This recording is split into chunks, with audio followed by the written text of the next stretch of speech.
You may even think like, oh, no one else understands me. What are your thoughts on that?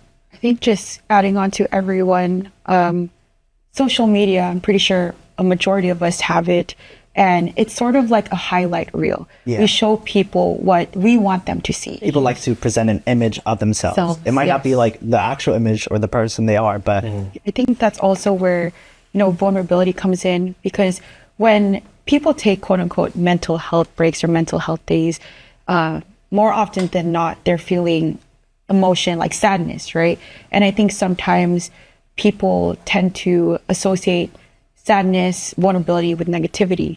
But personally, I think happiness and sadness can coexist at the same time.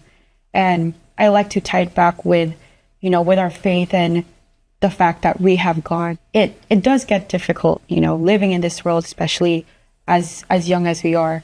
But I like to remind myself that God doesn't just love me when I'm happy. He loves me when I'm sad also. Nikki, going off what you said, I think the whole spiritual aspect of things, especially, being a member of the church, I think a lot of things with mental health relate to how people sometimes don't feel like they can be understood, or they don't feel like they can be heard.